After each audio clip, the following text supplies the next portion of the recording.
제가 여러분들에게 2주간에 걸쳐서 연속적으로 아브라함의 산미름에 대하여 말씀을 드렸습니다. 그리고 아브라함의 산미름의 자리에 여러분을 초대했습니다. 우리 모두가 산미름을 가질 수만 있다면 아브라함의 영광스러운 축복에 함께 참여할 수 있을 것이라고 하는 그런 간절한 열망을 가지고 여러분을 산미름의 자리에 초대했습니다. 이 산미름이 그로 하여금 복의 근원이 되게 했고 개역개정성경에 복의 근원이 되게 하리라. 개역성경에 개역개정에 너는 복이 되리라. 복의 근원이 되리라. 복이 되리라. 복 자체가 되게 해주겠다라고 하는 그런 말씀을 우리가 함께 나누었습니다. 이 복이 오늘 저와 여러분 모두의 복이 되기를 간절히 소원합니다. 우리 모두의 복 되기를 축원합니다. 그러면 복 자체인 이 아브라함을 통해서 우리가 진짜 복이 뭔가 하는 걸 좀 배웠으면 좋겠어요. 아브라함 얘기가 계속되니까 좀 지루하십니까? 리모컨을 끄시나요? 오늘 이 진짜 복에 정말 저와 여러분들 함께 참여할 수 있으면 좋겠습니다. 아브라함의 산미름을 통해 나타난 진짜 복, 그의 산미름에 대한 또 다른 표현이라고 말할 수 있겠습니다만은 정말로 그런 복 있는 사람이에요. 그의 복된 모습을 우리가 함께 오늘 배우면서 우리 모두가 그 복에 함께 참여할 수 있으면 좋겠습니다. 무엇보다 오늘 본문 말씀 우리가 계속해서 3주간 동안 함께 다루는 본문입니다만은 창세기 12장 1절 내용과 4절 내용을 연결해서 한번 보겠습니다. 1절에 보면 하나님께서 아브라함을 불러내면서 내가 네게 지시할 땅으로 가라고 말씀하십니다. 근데 오늘 이 말씀 연결의 4절에서 아브라함이 그 여호와의 말씀을 쫓아갔다라고 말하고 있습니다. 너는 너의 본토 친척 아비집을 떠나 내가 네게 지시할 땅 그것으로 가라. 아브라함은 이 시대와 다른 시대를 살았기 때문에 인터넷으로 어딘지 모르지만 검색할 수가 없습니다. 그냥 가라는 거예요. 단지 하나님의 말씀만을 들었어요. 단지 하나님의 말씀만을 듣고 그 말씀을 쫓아갔습니다. 여기서 아브라함을 통해 알게 되는 진짜 복이 뭔가 하는 걸 발견하게 되는데 하나님의 말씀을 듣고 행하는 복임을 발견할 수 있습니다. 말씀이 들려야 됩니다. 그리고 말씀을 따라가야 됩니다. 아브라함에게 너는 너의 본토 친척 아비집을 떠나고라고 말씀하시는 이 말씀을 들으면서 이 말씀이 아브라함의 귀에 들리는 거예요. 많은 사람이 귀로 듣습니다. 그런데 그 말씀을 따라가는 사람이 많지가 않아요. 아브라함은 그대로 하는 겁니다. 여러분 카라바조라고 하는 유명한 화가 이름을 들어보셨나요? 1600년대 유명한 화가인데 그의 작품 가운데 마태를 부르심이라는 작품이 있습니다. 이 마태를 부르심이라고 하는 작품 여러분이 그림을 좀 한번 잘 보십시오. 예수님께서 이쪽에 문을 열고 들어오셨어요. 그리고 거기 앉아있는 불특정 다수 이들은 세리들이기 때문에 세관에 앉아있는 사람들입니다. 공무를 집행하는 세금을 걸어가지고 세금을 세고 있는 그런 현장에 주님께서 문을 열고 들어오셔서 그들을 향하여 손을 뻗치면서 나를 따라오너라 라고 말씀하시는 거예요. 그런데 그 바로 옆에 누가 서 있는가 하면 베드로가 서 있는 겁니다. 마태를 부르시기 전에 베드로를 먼저 부르고 베드로를 데리고 오셔서 마태를 부르시는 그 현장입니다. 마태는 레위오 세리였었어요. 세관에 앉은 많은 사람들 가운데서 주님께서 오셔서 그들을 향하여 주님이 부르시는데 특별한 어떤 사람을 지목한 게 아닙니다. 나를 따라오라. 베드로의 모습이 대단히 남루한 모습으로 그림이 그려져 있습니다. 이 카라바조가 사람 하나하나의 모습들을 그려내면서 거기에 미닝을 가지고 우리들에게 설명한 내용 가운데 보면 베드로의 이 모습이 굉장히 남루한 모습입니다. 그의 복장이 거기 앉아있는 사람들과는 다르게 남루한 복장, 그리고 머리도 막 흐트러지는 그러한 모습이에요. 이 베드로를 통해서 주님을 따른다는 것이 얼마나 힘든 일인가 하는 것을 보여주고 있는 겁니다. 나를 따라오겠어? 너희 가운데 누가 나를 따라오겠니? 나를 따르라라고 말하는 데 있어서 주님을 이미 따랐던 베드로는 굉장히 남루한 복장에 주님을 따르는 자체가 힘든 일이다라고 하는 것을 상징적으로 보여주고 있는 거예요. 근데 여기 앉아있는 사람들을 제가 유심히 몇 카트로 나눠서 봤습니다. 주님을 바라는 보는데 저 여자의 모습을 보세요. 이렇게 뒤에다 손을 대고 저 사람이 누구지? 뭐 하는 거야 도대체? 누구를 보고 오라는 거야? 그런 표정이고 그 앞에 앉아있는 남자는 옆에 칼을 차고 있는데요. 저 사람이 뭐야? 그런 얼굴 표정들이에요. 그리고 또 한 종류의 사람들이 있습니다. 그 역의 세관이고 새들이고 이들이 돈을 세고 있는데 그 앉아있는 사람이 그 앞에 동전을 놓고 세고 있지 않습니까? 그 뒤에 서 있는 사람도 그것을 바라보면서 나를 따라오라고 말하는 그분의 이야기에는 별로 관심이 없습니다. 자기들이 하는 일에 몰두하고 있는 거예요. 이 두 종류의 사람들이 거기에 주인공과 더불어 함께 묘사가 되고 있습니다. 그런데 이 중에 한 사람이 반응을 합니다.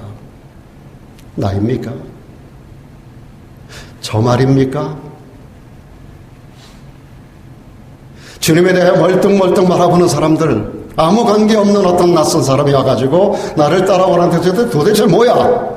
웬 거지 같은 사람 하나 데리고 와서 뭐 하는 거야? 라고 하는 방관하는 사람, 그리고 자기 일에 그냥 몰두하는 사람들이 있는 현장 가운데 유독 반응하는 사람이 하나가 있어요.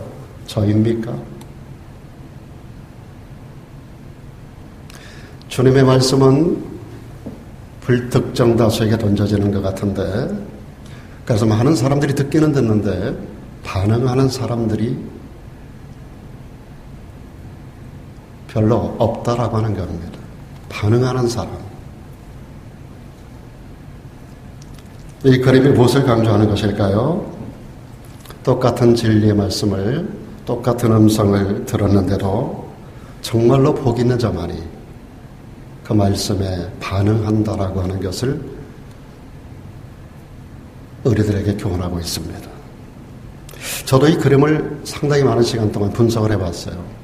그래서 여러 커트로 나누어 제가 이 사람들의 표정을, 그림을 그리는 사람의 그 분명한 의도가 있을 거예요. 그냥 불특정 어떤 다수의 사람들을 그림을 그려내는 것이 아니라 그 하나하나가 특별히 어떤 그 동작에 있어서 그 그림 하나하나가, 그들이 입은 옷 하나까지도, 그들의 표정 하나하나가, 그들의 액션 하나하나가 특별한 의미를 가지고 있기 때문에 한참 저도 묵상을 했습니다.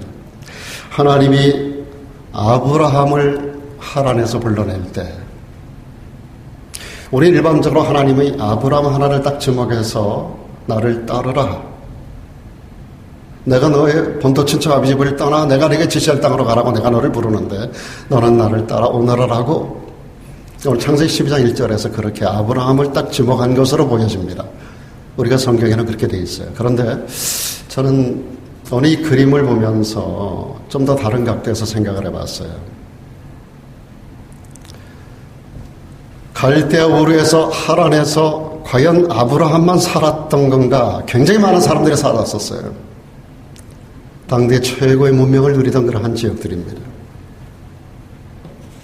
하나님은 그 많은 사람들에게 찾아가셔서 아마도 나를 따라오라고, 그리고 창세기 12장 1절에 기록된 말씀대로 너는 너희 본토 친척 아비 집을 떠나 내가 내게 지시할 땅으로 가라고 이렇게 여러 사람들을 향하여 불특정 다수를 향해서 말씀하셨을 거라고 저는 생각을 합니다. 그런데 유독 아브라함이 반응한 겁니다. 하나님께서 어쩌면 당시 하란의 많은 사람 가운데서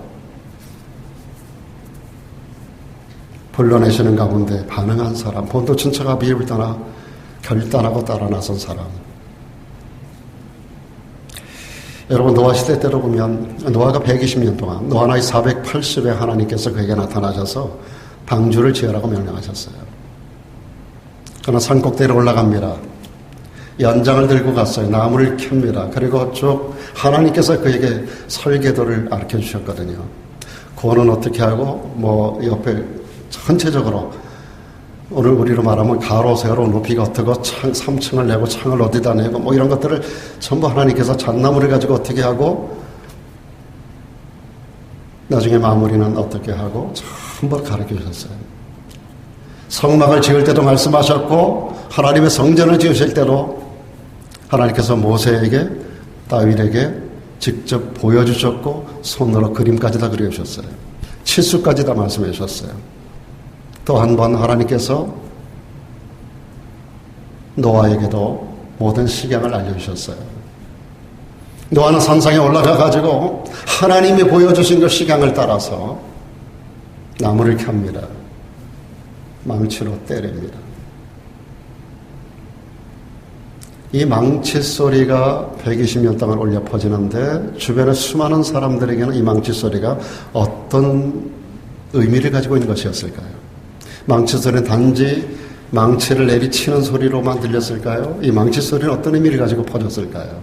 이 망치 소리는 사람들을 부르는 소리입니다. 종말을 예비하라고 하는 망치 소리예요. 오늘 교회에서 차인벨이 울려 퍼지는 것처럼 여러분 종말을 알리는, 종말이 온다라고 하는 것을 하나님께서 이 망치 소리와 더불어 120년 동안을 그 지역 수많은 사람들에게 퍼져나가게 하셨어요. 물론 노아와 이 가족들이 다니면서 그날을 예비해야 된다라고, 창세로부터 오늘날까지 한 번도 비가 온 적이 없었고, 창세로부터 오늘날까지 한 번도 배를 만든 적이 없었고, 창세로부터 오늘날까지 한 번도 홍수가 난 적이 없었던 그런 시대에 비가 온다는 거예요. 홍수가 밀어닥친다는 거예요. 배를 만들고 배에 타야 된다는 거예요. 미치광이 영감 소리를 들었을 거예요. 그의 소리와 더불어서 그의 망치 소리는 종말이 온다는 것을 계속해서 강조하는 거예요. 하나님은 노아를 지목하여 배를 만들라 말씀하셨지만 그를 통하여 망치 소리, 청년장 소리, 그의 목소리를 통해서 수많은 사람들에게 종말이 오니까, 언젠가 이 배가 끝나는 날, 이것이 맞춰지는 날, 종말이 오니까 그날을 준비하라고 하는 메시지를 주고 있는 것입니다. 그런데 아무도 반응하지 않았어요. 반응한 자 노아와 그의 가족들만이 때가 되어서 배에 올라탑니다. 그리고 하나님께서 문을 닫아버렸어요. 노아가 문을 닫았다고 성경은 기록하고 있잖아요. 하나님이 문을 닫아버리셨다 그랬어요. 하나님이 한 번 닫으면 열 자가 없습니다. 하나님이 열으면 닫을 자가 없고, 하나님이 닫으면 열 자가 없는데, 하나님께서 노아에게 말씀하신 그때 하나님의 언타임에, 하나님의 카로노스에, 하나님은 당신의 일을 이루시는 하나님이에요. 120년 동안의 기회를 주고 망치 소리, 철연장 소리, 그리고 외치는 노아와 그 가족들의 소리, 그 소리는 공중에 메아리 없이 흩어져 버리고 말았습니다. 아무도 반응하지 않았어요. 나를 따르라. 한 사람만이 반응한 것처럼 노아와 그의 아내와 세 아들과 세 자부들만이 반응을 했어요. 너는 다치고 세상 모든 사람들은 홍수로 죽음을 당하고 말았습니다.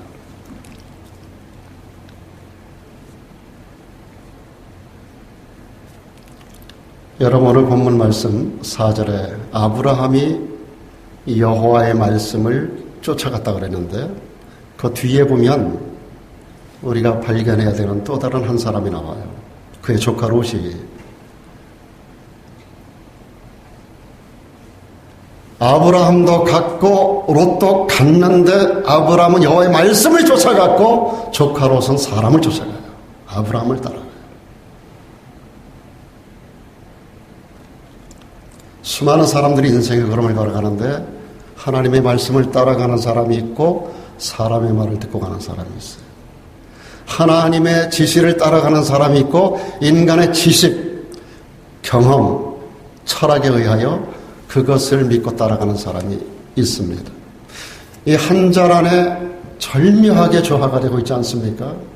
아브라함과 롯이 여호와의 말씀을 쫓아갔다라고 기록하고 있지 않아요. 아브라함만이 여호와의 말씀을 쫓아가고 그의 조카 롯은 아브라함과 묻어갔는데 아브라함만 쳐다보고 간 거예요. 물론 그도 아브라함이 일정 축복을 받게 되고 멸망의 날에 간신히 구원을 받기도 하긴 합니다만은 중요한 사실은 그가 머물렀던 소돔과 고모라가 멸망이 되고 말아요.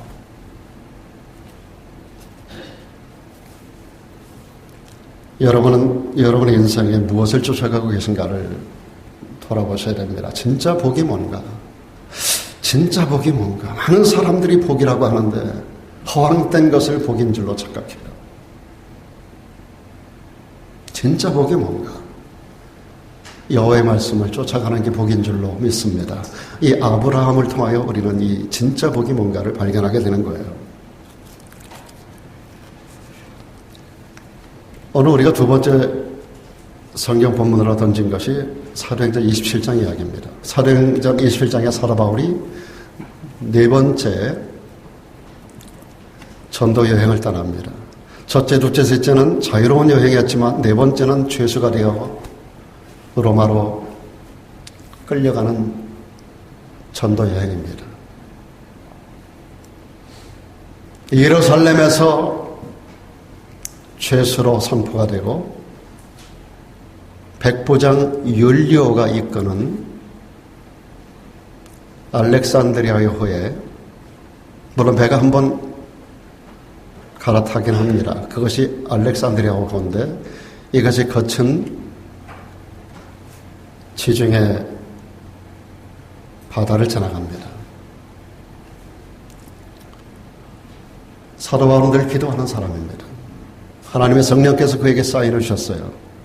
이번 항해에 배와 사람에게 큰 해가 있을 것이다. 그래서 사도 바울이 말려요. 백부장 율리오에게 이번 행선에 배뿐 아니라 사람들이 인명에도 큰 타격이 있을 것이라고. 그 이후로 그가 한 말씀 가운데 이런 말씀이 있습니다. 나는 하나님이 내게 말씀하신 그대로 되리라고 나는 하나님을 믿는다 그랬어요. 사랑 여러분, 하나님께서 내게 말씀하신 그대로 되리라고 나는 하나님을 믿습니다. 여러분들 그렇습니까? 사도 바울이 그랬고 김 목사는 그렇게 믿어요. 하나님이 내게 말씀하신 그대로 기록된 하나님 말씀대로 되리라고 나는 하나님을 믿어요. 사도 바울이 그랬어요. 그래서 백부장 율리오에게 자제를 요청했습니다. 근데 선장과 선주가 보니까 갑자기 바람도 자고 그러니까 더 좋은 항구에 가서 머물면 더 좋을 것 같아. 얼마 떨어지지 않았어요. 그래서 거기까지 가는 데는 전혀 문제가 되지 않을 것이라고 선장과 선주가 이야기합니다. 이 선장과 선주는 뱃사람들이에요. 바다를 손바닥처럼 들여다보는 사람이고 기후에 따라서 풍향에 따라서 이것이 어떻게 변화될 것인가를 너무나 잘 아는 사람이에요. 그래서 백부장 율리오가 두 종류의 사람들 이야기를 들으면서 중간에서 고민을 하는 거예요. 선장과 선주는 된다고 갈 수 있다라고 말하고 바울이라고 하는 이 죄수는 이번에 배와 생명에 타격이 있을 것이라고 조금 후회가 자라고 중간에 율리오가 결정을 해야 됩니다. 여러분, 우리가 세상을 살아가다 보면 모든 것이 결정해야 될 상황 가운데 우리가 처하게 돼요. 그럴 때 우리가 여호와의 말씀을 따라가는지 아브라함처럼 롯처럼 사람의 말을 듣고 사람을 따라가는지 선장과 선주의 말과 바울의 말이 상충될 때 백부장 율리오가 어떻게 선택을 했습니까? 백부장이 선장과 선주의 말을 바울의 말보다 더 믿었다 그랬어요. 여러분 세상의 지식보다, 세상의 가르침보다, 여러분의 경험보다, 세상의 여러 가지 수많은 뉴스와 그리고 정보보다도 하나님의 말씀을 더 믿게 되기를 주님의 이름으로 축원합니다. 저는 학자들을 무시하는 게 아니에요. 여기도 교수님이 계십니다만은 저는 학자들을 존중하고 존경합니다. 옛날에 저를 가르쳤던 교수님들, 지금 저보다 훨씬 어린 나이에, 지금 제 사위 정도밖에 안 되는 나이들의 교수들 밑에 저도 컸어요. 그러나 저는 그분들을 평생 존경합니다. 저는 학자들을 함부로 얘기하는 게 아니에요. 중요한 것은 학문보다도, 그래서 옛날에는 철학이 신학의 신여라고 그러지 않습니까? 철학이 오늘날의 모든 학문 아닙니까? 학문이 신학 밑에 있다라고, 신학의 신여라고 하는 말을 하지 않습니까? 여러분, 하나님 말씀 우선주의로 모든 것을 결단하고 결정하고 말씀을 따라가는 자는 복된 길을 걸어가는 줄로 믿습니다. 그것이 인간의 경험에 의한 것이 아닐지 몰라도, 불특정한 것 같고 좁은 길을 가는 것 같아도 그 끝에서 생명을 보고 하나님을 보고 하나님의 영광을 보고 기적을 보는 줄로 믿습니다. 오늘 여러분 이 시간에 여기 나오지 않고 가게 문을 열면 하루에 몇백 불을 더 벌 수 있을 수도 있어요. 또 어떤 사람을 만날 수도 있고, 골프장의 사람들 오후에 대기하고 있는 분도 있는지 모르겠습니다만은, 여러분 이 시간에, 오늘 여기 예배 시간에 여러분들이 다른 어떤 곳에 가지 아니하고 사업장 문을 닫고 이렇게 나와 있는 거 어떤 면에서 손해볼 수 있을 거라고 생각할 수 있어요.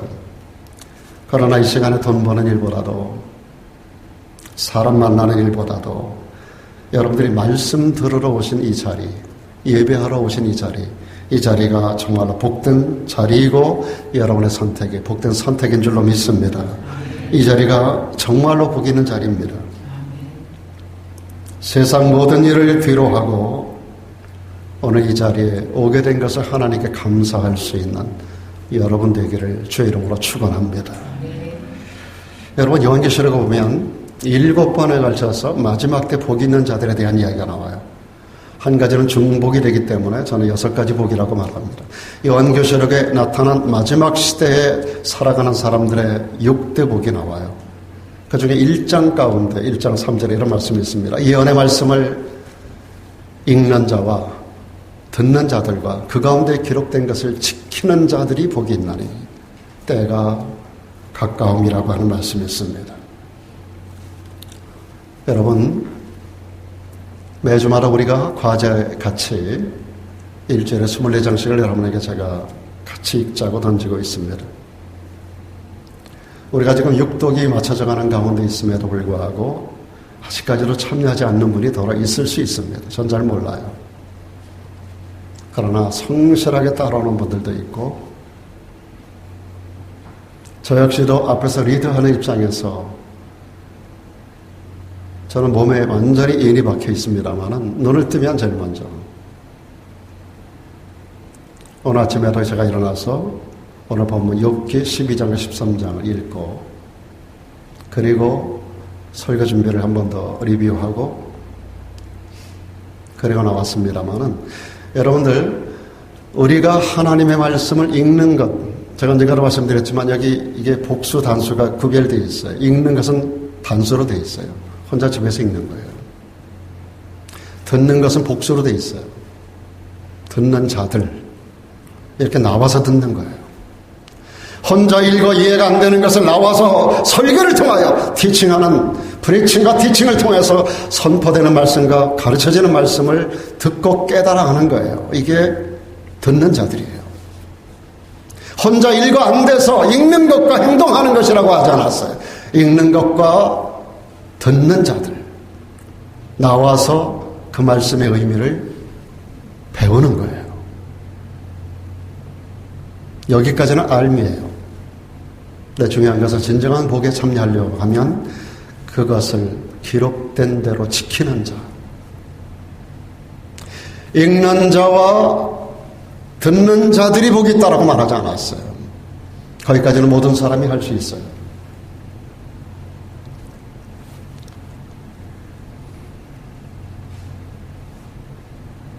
중요한 것은 이것이 진짜 복이 되려면 그것을 지킬 수 있어야 돼요. 제가 아까 요한계시록에 7번 마지막 때 복 있는 자 7번이 기록되어 있다 했는데 그 중에 한 번이 앞에 읽는 자, 듣는 자들이 빠지고 지키는 자들이 복이 있다라고 하는 말씀으로만 나와요. 역사의 마지막의 마지막 때는요, 읽고 들을 수 있는 기회가 없어진다는 거예요. 이때는 오직 믿음을 지키는 자 밖에는 없어요. 정말로 긴급한 상황, 내 목이 작두 밑으로 들어갈 수 있는 상황이 올 수도 있는 그 시절이에요. 읽는 기회가 없고 들을 수 있는 기회가 없고 교회가 폐쇄될 수 있고 하나님의 말씀을 들을 수 없는 때가 온다는 거예요. 마지막의 마지막. 그때는 읽는 것도 빠져나가고 듣는 것들도 빠져나가요. 딱 하나만 남아요. 이 예언의 말씀을 지키는 자가 복 있다는 말씀 하나만 남아요. 참 성경이 묘하게 기록되어 있지 않습니까? 계시록이 딱 펼쳐지면 이 세 가지가 같이 나오는데 계시록 저 끝으로 가게 되면 두 가지가 떨어져 나가요. 여러분, 수많은 사람들이 많이 읽고 듣고 있어요. 옛날에 이어령 선생님도 보니까 예수 믿기 전에 성경을 오늘 목사보다 더 많이 보고 읽고 알고 있더라고요. 그러나 이것은 그에게 영적인 복이 되지 못했어요. 아는 것은 믿는 것과 달라요. 믿는 것과 행동하는 것도 달라요.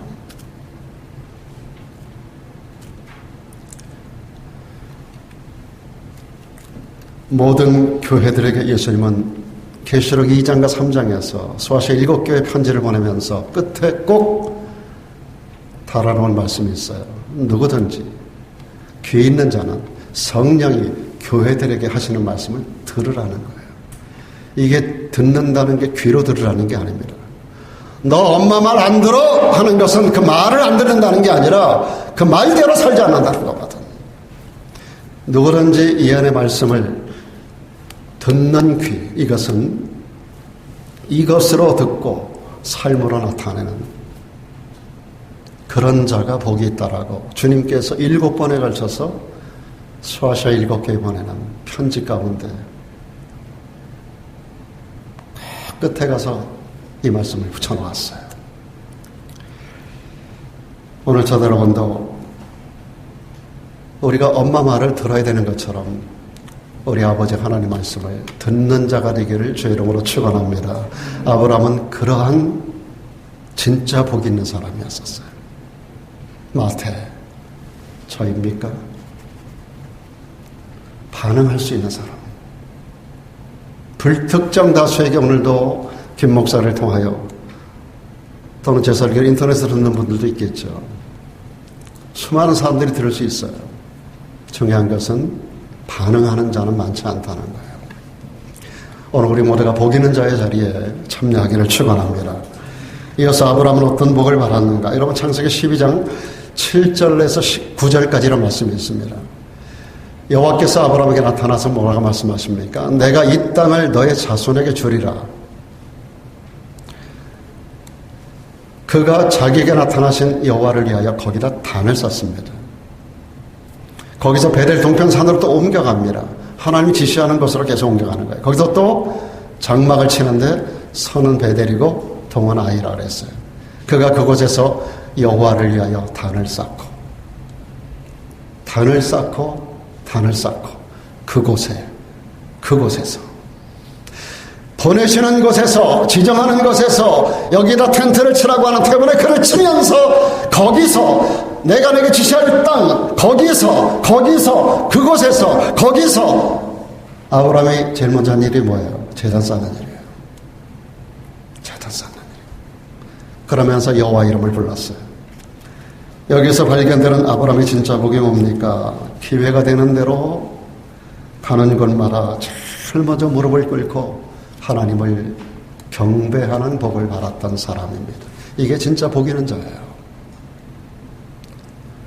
오늘 우리가 이 복을 우리 삶 속에 잘 적용하여 남은 생에 예배 중심의 삶, 예배 목숨 거는 삶을 살게 되기를 주의 이름으로 축원합니다. 예배는 인간이 할 수 있는 가장 귀한 일입니다. 예배는 인간에게 가장 복된 행위인 것입니다. 그 월십이라고 하는, 월스라고 하는 말 같이 있다는 거 아니에요? 가장 가치 있는 인간의 행위가 하나님을 예배하는 일입니다. 가장 가치 있는 월세 자리에 월시퍼로 참여하는 거예요. 예배자가 가장 가치 있는 행위를 하고 있는 거예요. 다른 나라로 가라는 거예요. 다른 지방으로 가라는 거예요. 그러면 먼저도 한번 좀 가서 좀 보고 지나가는 사람들에게 여기 아오? 하나님 여기로 가라는데 여기 아오? 좀 물어도 봐야 될 것 같은데. 그리고 가는 곳마다 일단 가서 장막을 치면 그 지역이 주변이 어떤 데가 좀 돌아다니면서 봐야 될 것 같은데 아브라함은 다른 거에 관심이 없어요. 거기 가서 제일 먼저 예배부터 드리는 거예요. 장막 세우고 그리고 텐트를 친 옆에다가 제일 먼저 제단을 쌓는 거예요. 우리가 어디에 딱 이주해 가면 우리가 라레도에 처음 왔으면 이 주변에 뭐가 있는지 여기 어떤 곳인지 가게는 어디 있는지 여기 사람들 어떤 사람들인지 물가는 어떤지 뭐 여러 가지 돌아다니면서 우리가 봐야 될 거 알아봐야 될 게 많잖아요. 그런데 그게 아니에요. 제일 먼저 교회를 찾아가는 거예요. 제일 먼저 와서 여기 와서 예배드리는 거예요. 그리고 나서 볼 일, 할 일을 만날 일을 찾아가고 하는 것입니다. 이게 복된 사람들의 모습이에요. 이게 진짜 복이에요. 한국의 어떤 유명한 목사님 얘기 들어보니까 이번에 남미 쪽으로 이제 비행기를 타고 가는 일이 있었는데 가다가 갑자기 아주 거친 길 위에 비행기가 막 흔들리는데 보통 흔들리는 정도가 아니라 뭐 캔 또 뭐 여러 테이블에 있는 것들이 전부 다 바닥으로 구르고 비행기가 뭐 그러니까 사람들이 전부 다 아 하고 소리를 지르는 거예요. 얼마나 공포의 분위기였을까요? 그런 가운데서 기장의 안내 방송이 나왔어요. 제가 기장으로서 여러분에게 말씀드리는데 제가 통제하기가 어렵습니다. 혹시 승객 여러분 가운데 성직자가 계신다면, 여러분 가운데 클러지라가 누군가가 계신다면 이 상황을 위해서, 길 위의 안정을 위해서 기도해 주십시오. 저의 통제 안에 있지 않습니다. 성직자가 계시면 이 상황을 위해서 기도해달라는 그 말을 들으면서 번쩍 이 목사님이 내가 목사지 하는 걸 그때서야 깨달았다는 거예요. 그동안에 자기가 목사인 줄도 모르고 기도하는 것도 모르고 이러다가 지금까지 왔는데 그 소리를 듣고 나서 자기가 그때서야 목사인 걸 깨달았다라고 하는 얘기를 들었어요. 여러분 옛날에 이영무 선수라고 축구선수 아시죠? 제가 캐나다에 있을 때 이영무 감독을 초청했었어요. 키는 좀 작으면 한 165 될까요? 참 야무진 사람. 지금 목사님이 되셨어요. 이영무 선수가 현직에 있고 그럴 때 이분에게 유명한 거, 뭐 다른 거 유명한 거보다도 골을 넣으면 항상 무릎 꿇고 기도하는 거예요. 골을 넣으면 그 여러 가지 쏟아지는 관중들의 환호 소리를 들으면서 무릎을 꿇고 하나님 앞에 영광을 돌리는 거예요. 옛날에 그 박주영 선수가 그랬잖아요. 믿지 않는 사람들에게 그것이 오히려 타겟이 되고 공격의 대상이 됐지만 어찌됐든지 골을 넣고 나서 무릎을 꿇고 하나님 앞에 감사하는 이영무 선수, 박주영 선수. 그런데 많은 크리스찬 선수들이 나도 이영무 감독님처럼 박주영 선수처럼 그렇게 하고 싶다라고 하는 생각을 다 가지고 있대요. 그런데 정작 골을 넣고 나면 관객들이 여러 가지 소리 지르는 소리에 그냥 자기 다른 세리머니 하는 하고 그러다가 이거 하는 걸 잊어버리는 거예요. 무릎 꿇고.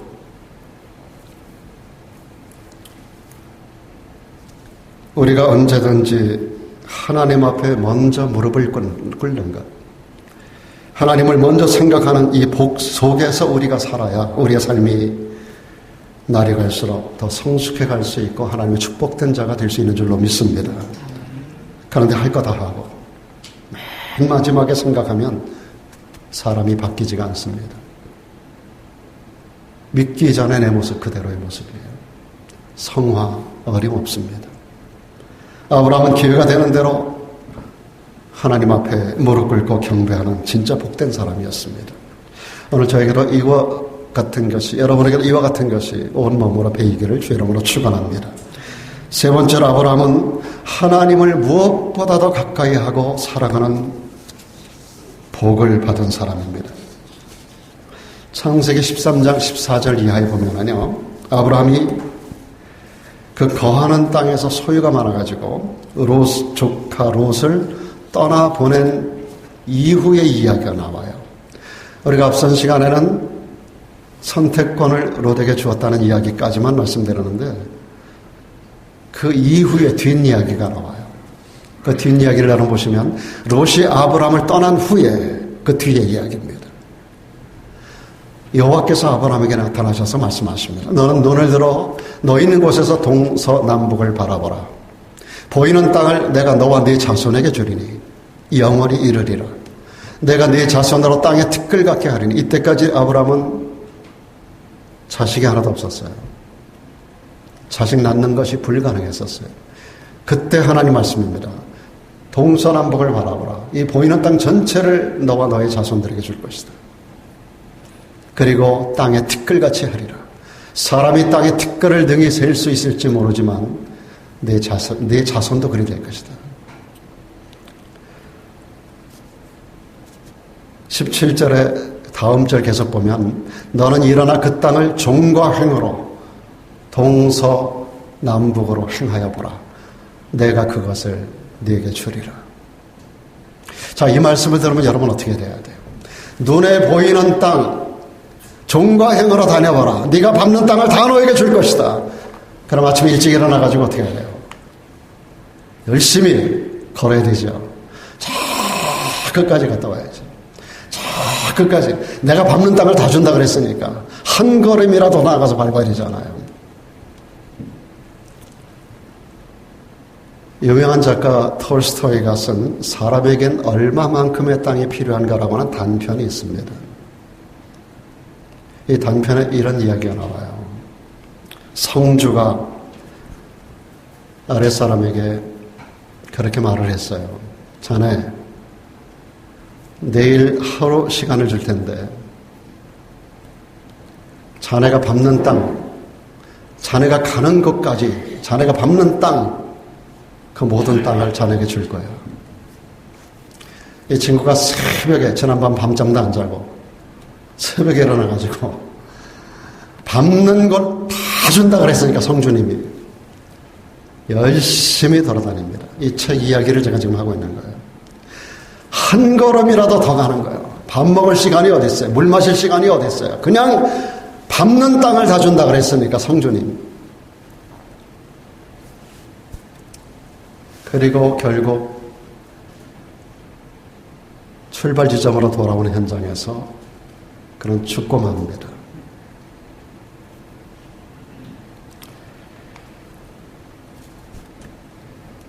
좀 더 멀리 그렇게 하다가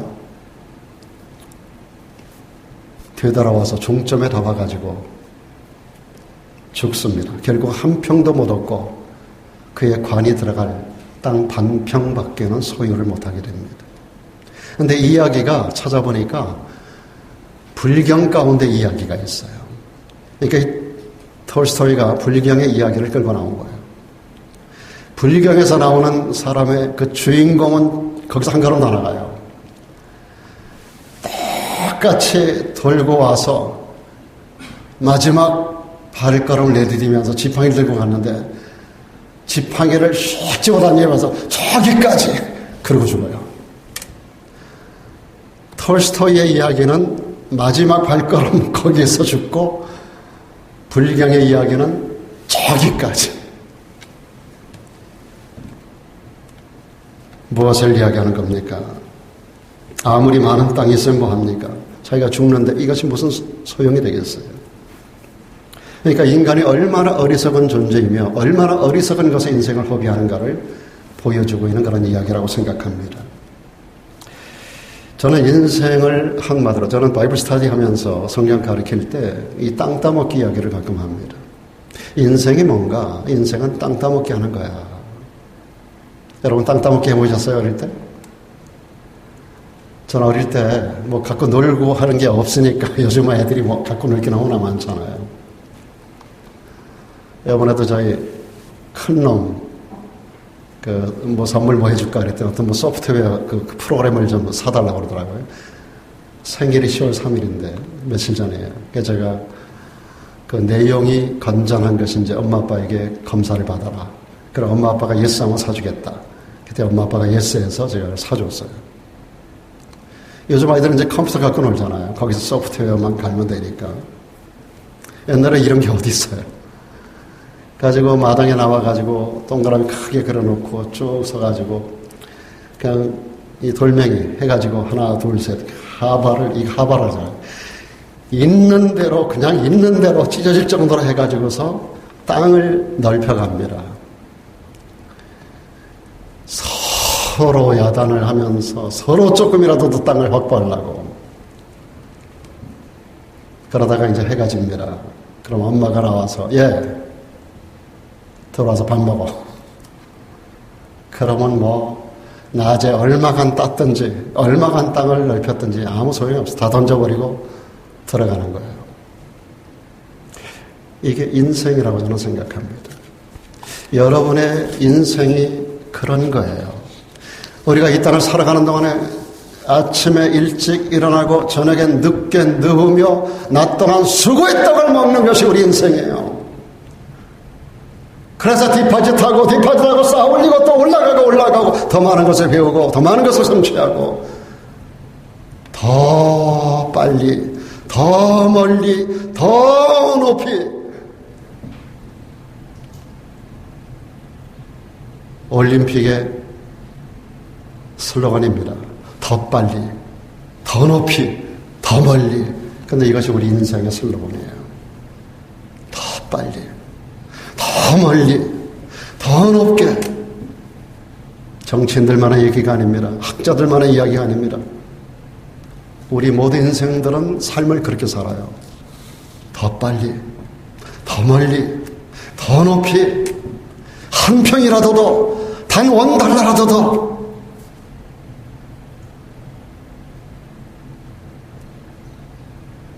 매일같이 주식 시세를 검토하고 매일같이 조금이라도 더. 솔로몬은 우리들에게 우리 인생을 거머리 같은 존재라고 했어요. 거머리는 만족할 줄을 모르는 동물 중에 하나예요. 남의 다리에 착착해가지고 피를 빨아먹는데 배가 터지는 줄도 모르고 더 다고 하느니라.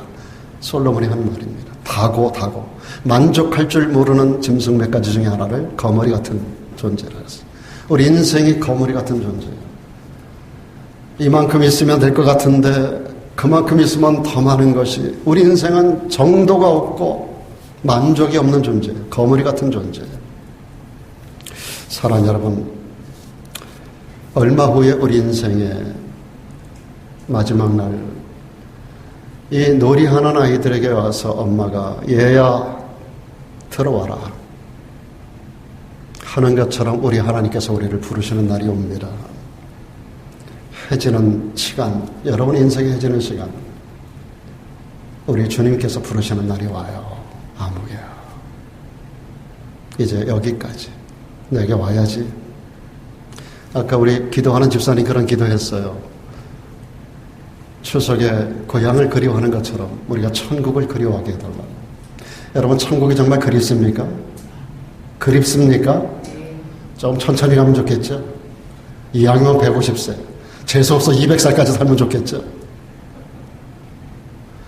뭐 200살이에요? 무드셀레같이 969세!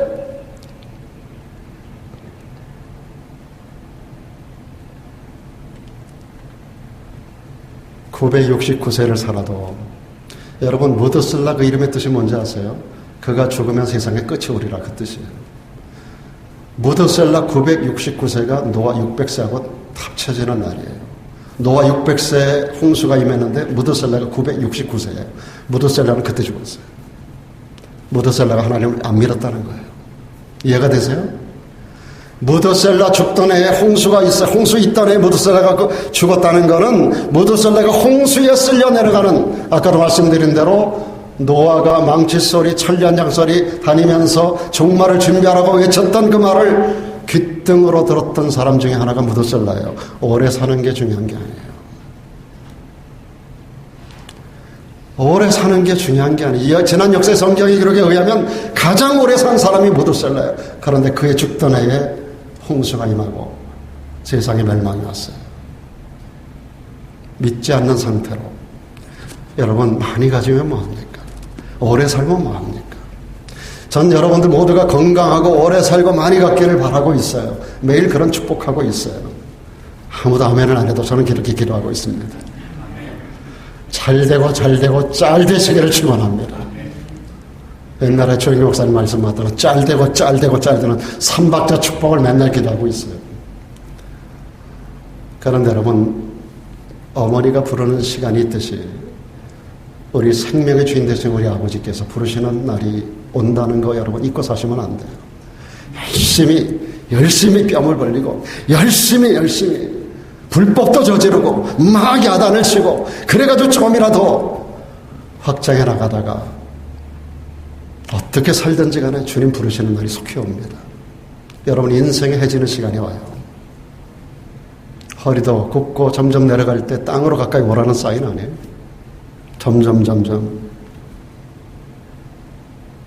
우리의 마지막 순간이 다가오는 이때를 여러분이 기억하셔야 됩니다. 여러분, 이것을 깨닫는 것이 지혜라고 솔로몬이 말하고 있어요. 그래서 솔로몬의 기록 전도서에 보면 이런 말씀이, 여러분 내용이 좀 길어요. 2장 4절로 11절인데 제가 길어도 좀 읽어드릴게요. 나의 사업을 크게 하였노라. 이게 솔로몬입니다. 나의 사업을 크게 하였노라.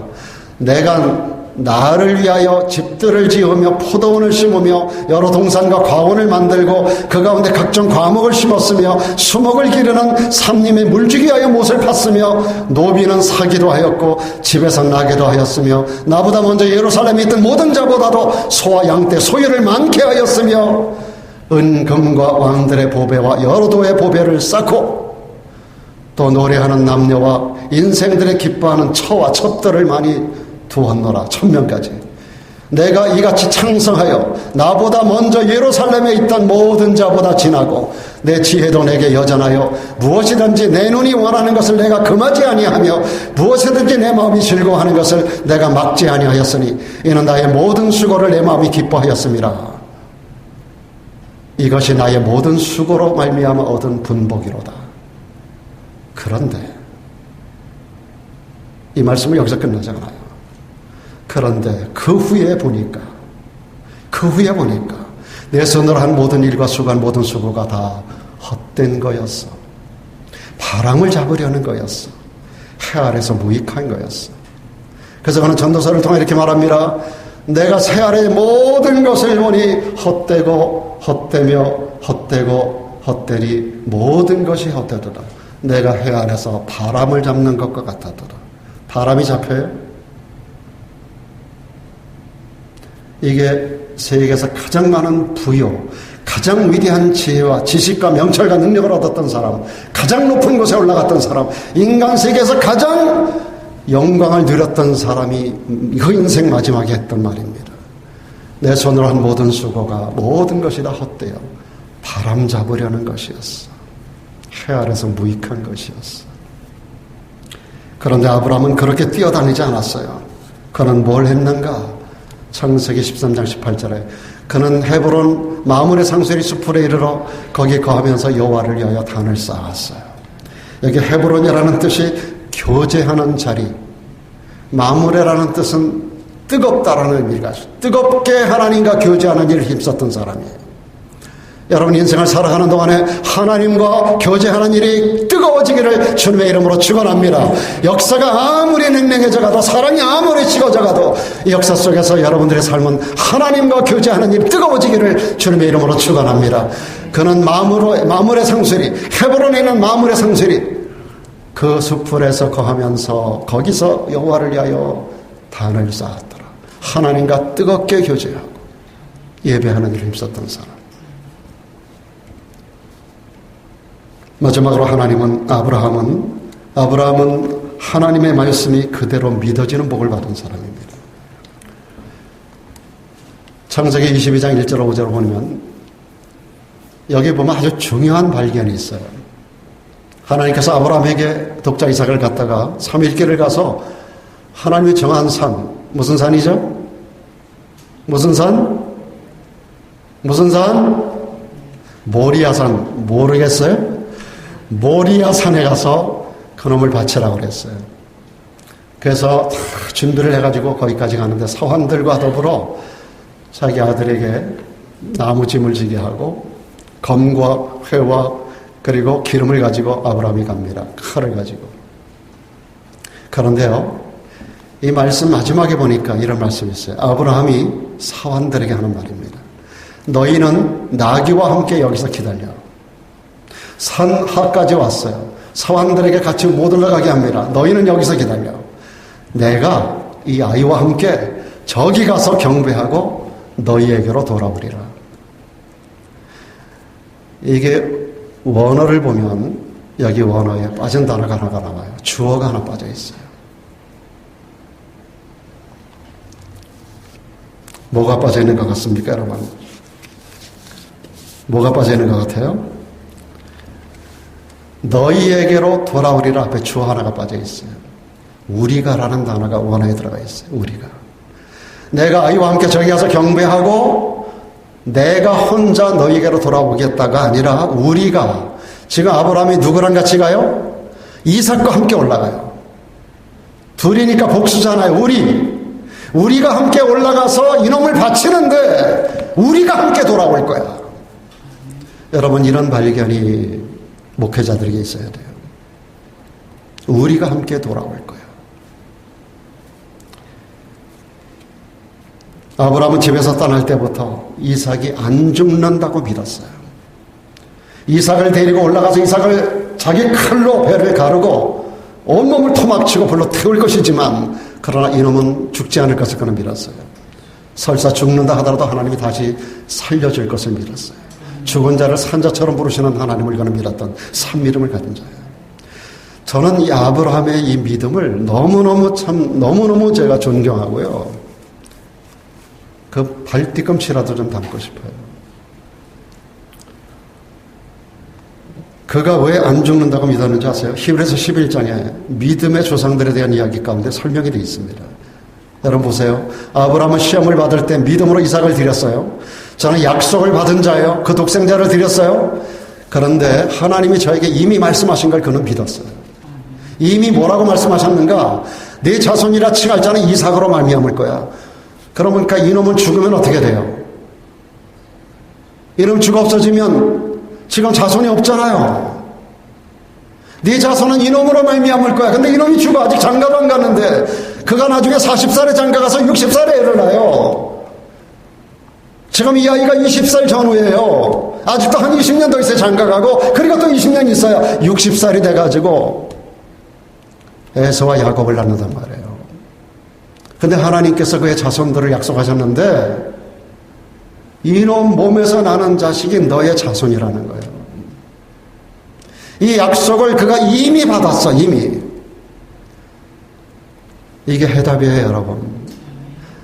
여러분, 하나님께서 여러분에게 불가능할 것 같은 말씀을 주실 때 약속의 말씀을 붙드시기를 축원합니다. 정말 저는요, 이 말씀이 너무너무 귀한 거예요, 여러분. 하나님의 말씀이 그대로 믿어지는 법. 하나님은 아브라함에게 일찍이 약속하셨어요. 네 자손으로 땅에 티끌 같게 하리라 그랬어요. 그리고 또 뭐라 그랬어요? 네 자손을 하늘의 별과 같이, 땅의 티끌같이 하늘의 별과 같이 많게 하리라. 그런데 이 모든 약속의 말씀이 뭐에 근거했다고요? 이삭으로 말미암으리라. 이삭으로 말미암으리라. 이삭으로 말미암으리라. 그래서 아브라함은 사환들에게 우리가 저기 가서 경배를 드리고 우리가 같이 오겠다는 거예요. 우리가 가는데 이놈을 죽이고 나 혼자 오지 않고 우리가 가서 이놈을 죽이지만 그러나 다시 올 거야. 이게 말이 안 되잖아요. 근데 말이 돼요. 이게 아브라함의 믿음이에요. 이게 진짜 복 있는 사람의 모습인 줄로 믿습니다. 여러분, 뭐가 복일까요? 하나님 말씀이 그대로 믿어지는 것이 복이에요. 제가 언젠가 말씀드렸죠. 복 중에 가장 큰 복, 그리고 기적 중에 가장 큰 기적은 하나님 말씀이 그대로 믿어지는 거예요. 저는 제가 처음 예수 믿던 그날에 제가 불교 신자였어요. 저는 중이 되려던 사람이에요. 그냥 보통 부디스트가 아니었었어요. 저는 1년에 52주 가운데 70일 정도를 절간에 가서 살았던 사람이에요. 제가 절간에 절밥을 먹으면서 1년에 70일을 살았어요. 거기 북을 제가 쳤던 사람이에요. 북을 쳤다고요. 이 북을 제가 수없이 쳤던 사람이에요. 절간에 가서. 전국 명산, 명사의 주지 스님들을 제가 만나러 많이 돌아다녔어요. 저렇게 되기 위해서. 가는 데마다 제가 북을 쳤어요. 이게 절간에서 쓴 북소리예요. 나중에 이것으로 제가 교회에서 우리 목사님이 부흥 강사인데 큰 북을 갖다 놓고 놔둬서 북치라. 제가 절에서 치던 그 북을 가지고 교회 사람 중에 전도사가 돼서 그런 참 쳤어요. 하나님도 참 귀하게 쓰시더라고요. anyway, 제가 근데 그러던 사람이 어느 날 어떤 사람하고 교회를 가게 됐어요. 저 위에서 앉아서 방관하고 있는 거예요, 예배를. 수요일날인데. 근데 그날에 성령께서 나를 집중적으로 타겟으로 찾아오셨어요. 제가 성령의 불을 그냥 얻어맞은 거예요. 제 입에서 제가 알지 못하는 말이 튀어나가고 제 인생의 어릴 때부터 지금까지 삶의 전체가 스크린처럼 지나가고 하나님 앞에 회개할 제목들이 그냥 쏟아져 나오는데 제가 2시간을 엎드려서 버벅거렸어요. 회개하는 기도를 2시간 했어요. 그리고 하나님의 메시지를 들었어요. 네가 30의 목사가 된다. 저는 너무너무 놀라운 메시지를 처음 교회 가서 들었는데 그때 하나님께서 제가 주님을 만나는 순간에 지금까지 거부했었던 하나님 말씀이 그냥 다 밀어지기 시작했어요. 성경을 창세기 1장 1절로 계시록 22장까지 펴놨는데요. 그냥 이게 그렇게 성경 말씀 그대로 다윗이 했던 말대로 그렇게 달고 꿀송이보다 단 말씀으로 그냥 다 아멘 아멘 아멘 내 생애로 꿈같은 역사는 이루어진다라고 하는 말씀으로 내가 경험하게 되더라고요. 정말 놀라운 체험이 제가 주님 만났던 날이 있었어요. 사랑하는 여러분, 저는 그래서 이 복을 하나님 말씀이 그대로 믿어지는 복을 받아서 제가 여러분에게 늘 말씀드리는 게 바이블 빌리버가 되라는 거예요. 성경 말씀 그대로 될 것을 믿으시기 바랍니다. 그래서 저는 성경을 떠나서 설교하는 것을 용납할 수가 없어요. 사랑하는 여러분, 저는 이 복을 받은 사람이에요. 여러분 어떻습니까? 말씀 그대로가 여러분 믿어지십니까? 아브라함은 말씀 그대로를 믿었던 사람이에요. 현실적으로 이게 불가능한 일임에도 불구하고 하나님의 말씀이면 그대로 될 것을 믿었던 사람. 이게 아브라함의 믿음. 이게 진짜 복인 거예요. 아브라함을 통해 알게 되는 진짜 복. 하나님 말씀을 듣고 행하는 복. 하나님 앞에 기회가 되는 대로 무릎을 꿇고 하나님을 경배하는 예배 중심의 복. 하나님을 무엇보다도 가까이 하는 사랑하는 복. 그리고 하나님 말씀을 그대로 믿는 복. 그 결과가 뭡니까? 결과는 딱 한 단어입니다. 창대함입니다. 창대함. 영혼의 복, 자손의 복, 건강과 정수의 복, 물질의 복, 성경에서 말하는 모든 복, 세상 사람들이 추구하는 모든 복을 함께 쓸어 담은 일생의 가장 큰 복을 받은 사람이 아브라함입니다. 그는 창대함의 복을 받았어요. 오늘 이 자리에 여러분을 초대합니다.